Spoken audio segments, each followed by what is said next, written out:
Hello everybody and welcome to the video. So there's these requirements for non-duality. I haven't mentioned them before, but some of them are like discernment of the real and the unreal, ability to discern. Another one is detachment.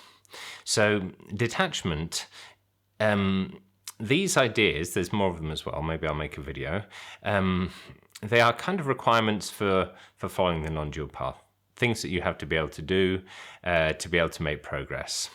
But Greg Goode says that he doesn't think they're really prerequisites, but more like what you develop along the path. So the ability to see the real and unreal, and detachment. So as you grow in this, your understanding, you become more detached from the world. You see that happiness, the cake is not going to make me happy because the happiness comes from me.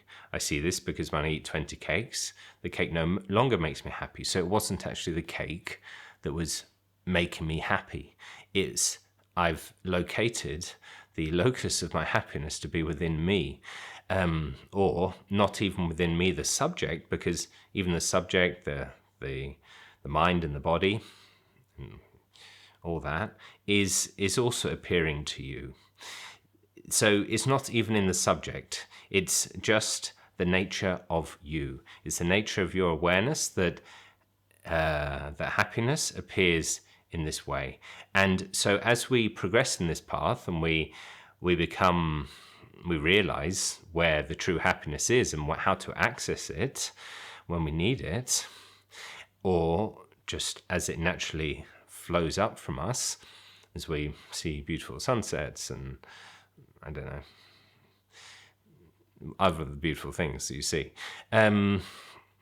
This naturally arising from you, but not from you, the separate self, but arising from the ground of being, this joy, this unlimited appreciation for life.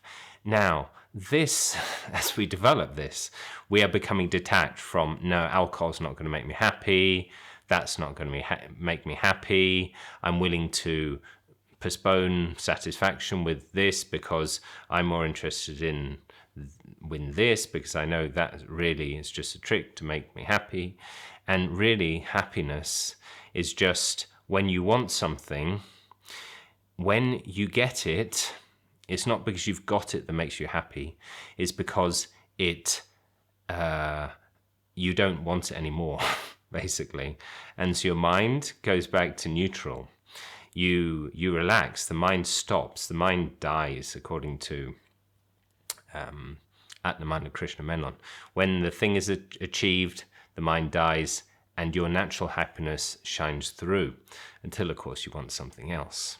So this detachment that we develop is very important. But it is something that as we develop, we see that it was always there. So this idea that I am attached to things, you'll begin to see more and more that you are the witness to which all of this arises. The attachment arises, the body, the mind, this personality you have, they all arise to you, and this person is very attached to whatever, like Nisargadatta Maharaj smoking cigarettes, arising to the witness, and the witness is free of all that. The witness, anything that you can think of, or can see, perceive, is an object. You are that which cannot be objectified.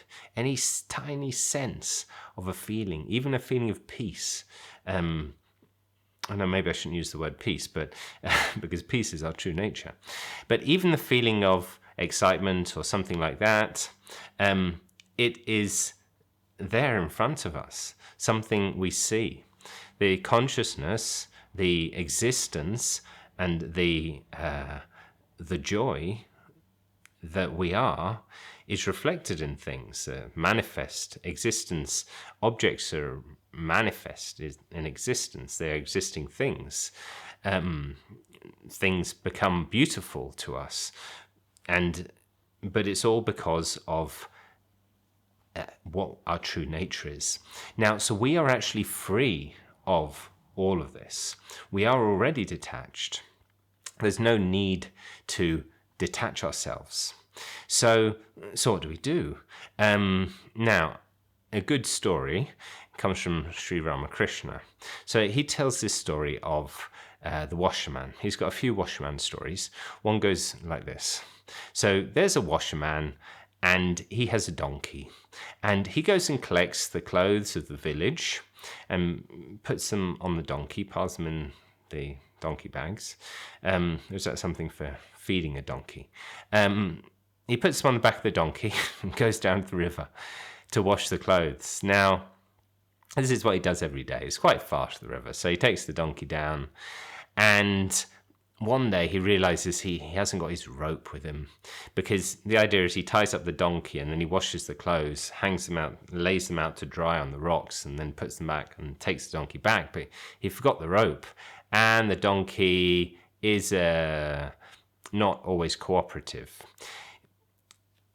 If he doesn't tie up the donkey, it's going to wander off, and he doesn't have time to go back to the village and get the rope and come back. So he goes to his friend just down the river, fisherman, wondering whether he can give him any fishing line to tie the donkey up. And the fisherman says, well, you can't tie up the donkey with fishing line. You garrote it. That was my addition. That wasn't Sri Ramakrishna. But the fisherman said, look, I'll tell you how to do it. What you've got to do is pretend you're tying up the donkey. So take an imaginary rope out of where you normally take it and tie the donkey up, do a knot, tie it to the tree with this imaginary rope. And you'll see what happens. So the washerman does that, and the donkey just stays there as if it's completely attached to the tree. No chance of escaping now.